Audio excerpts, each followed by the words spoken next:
So we got that done. I'm pretty happy about that, but I'm going to leave the rest of the stuff for a later date. But you'll see. For you, it's just going to be the next couple clips, so enjoy. It's just going to be the next couple clips, so enjoy. A couple clips, so.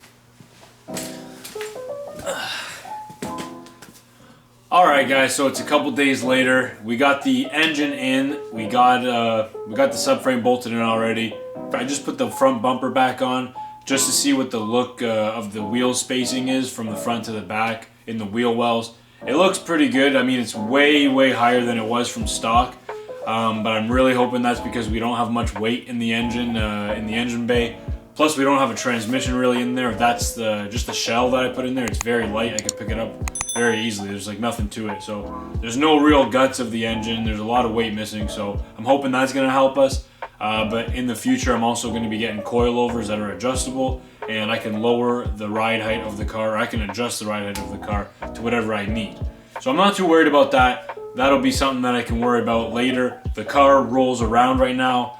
It's on 4 wheels. But what I do think I'm going to work on eventually, I need to work on the motor mounts for the engine and the transmission mount. So I found some stuff online that I can actually order because there are companies that make a small block Chevy that go right to the Mustang subframe, which is pretty cool. So I'm going to look into that. So I'm going to leave that for a later date. The other thing though is the transmission mount. Fred gave me a big piece of tubing that I'm going to be using to just bolt from underneath the car, and then the transmission can rest on top of that.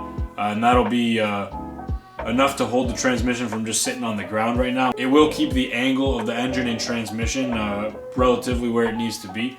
So I might work on that, but I just thought about, now that the subframe is bolted in, I can get the new steering column kind of mocked up and figure out how I'm going to work with that. And I don't think that's going to be too challenging.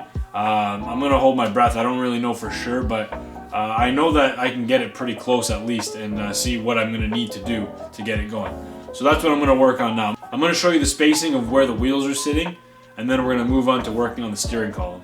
Alright, so obviously it's really high up right now, and if you look right here, there's a bigger gap in the back than there is in the front, meaning that the wheel is a little bit more forward than it was from the stock factory, but obviously, we're not going to get it perfect. I think that might be good. Worst case scenario, I might have to do some stuff to the bumper. But listen, this is a race car. A Sawzall to the bumper is not the end of the world. The other thing that I'm worried about is the height here. Once we get more weight in the car, that's going to sit a little bit lower. But for the most part, that's pretty good. I'm happy with that. And I'm just going to move forward with the steering column. Alright guys, so this is the Mustang steering wheel, steering column, and this is the U-joint. And basically, what I gotta figure out now is how I'm gonna actually mount the steering column into the car. I'm gonna look at the existing ones from the Prelude and see how close they were to this. But the other thing is, this is what's gonna help us a bunch, because if the angle's off a little bit, well, we got a universal joint anyways. That's gonna help us with the angle. If it's not perfect, that'll make up for the difference. So, what I'm gonna need is the key so that I can see how this turns and figure this out, because the key is what's going to unlock the steering, as you guys know. And then I'm going to fit this into the car and then see what I'm going to need to do to make it work. Thank you. Alright, I got the key, so there you go. Now I've unlocked it. It's alright. It's actually pretty good. So what I'm going to have to do now is figure out how I'm going to get these to bolt into the car somehow. Most likely I'm going to have to make some brackets. But now that I know that everything works, I never even really checked that because I was so focused on the subframe and the rest of the car. But I mean, I think we're pretty good with this, so let's take this over. Alright, so we can see here that honestly I might be able to use this. This is where the other one was, the original steering column. But I gotta fit it right through that hole there and then see how close I can get it. But yeah, just to show you guys where it has to go through.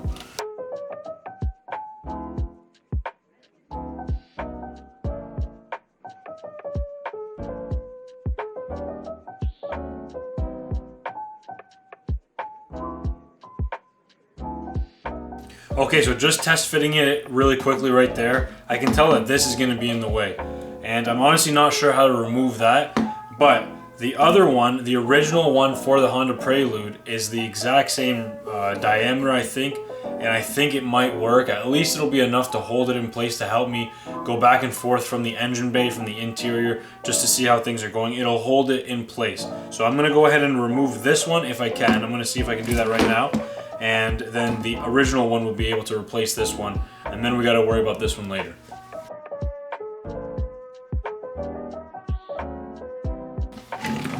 Okay, obviously that was pretty simple, but now I gotta see how this one can come off, if it even can.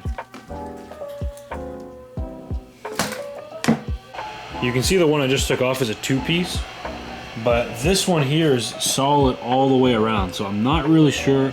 I mean, there is a little clip here. It might be a retaining clip, I'm not sure, so I'm just gonna mess around with that and see if that'll come off.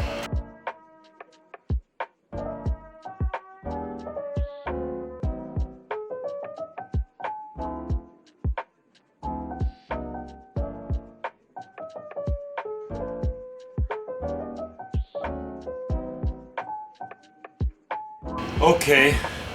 Alright, well, after using my specialty tool, I was able to find out a lot more about this thing.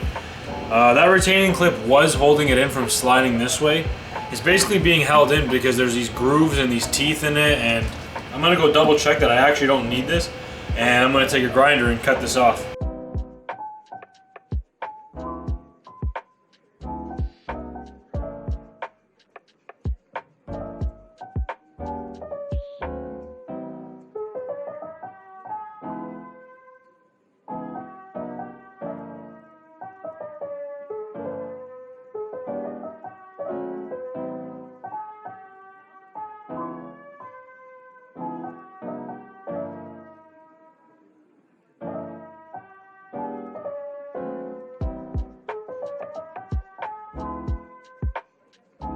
That bracket that I was talking about is definitely gonna have to come out, because right now it's getting in the way.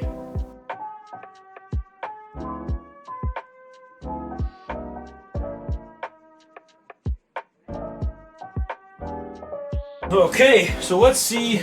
Right now we've got the one bracket bolted in, and it's kind of loose, so I'm gonna have to, you know, figure that out. I already know what I'm gonna do for that. That's no big deal.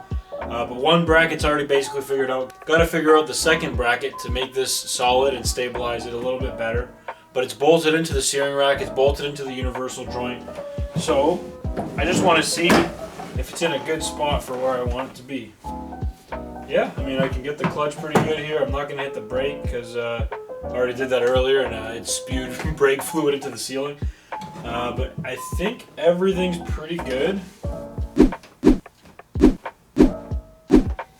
I think this is gonna work out. I can't believe how easy that was. I still do need to figure out that bracket, but honestly, I'm gonna make something up really quickly, and it should work. All right, so I'm gonna cut this. Wait a second. I got a better idea, actually. Hello?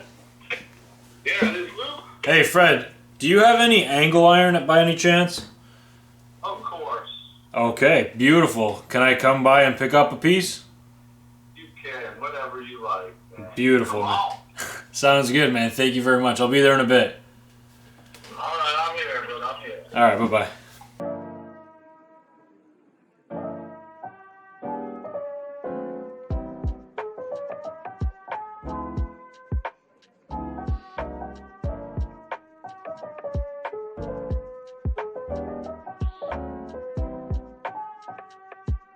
Alright guys, well, I'm back already. I was able to get exactly what I wanted, made up and done.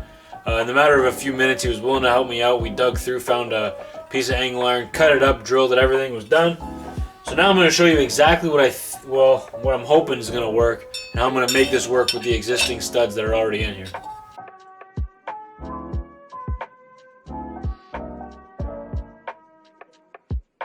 Now what I plan on doing is dropping a bolt in from each side here and welding them on top so that I'm basically creating my own studs, and then I can screw in a nut from underneath.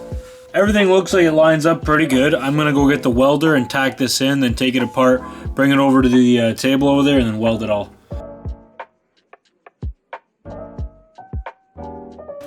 Alright, so you can kind of see what I was trying to make now. So I'm gonna weld these a little bit stronger than the, I just tacked them in so I knew exactly if they would fit and bolt in. So I'm gonna weld these a little bit better. I'm gonna drop some bolts in each one to create my own studs.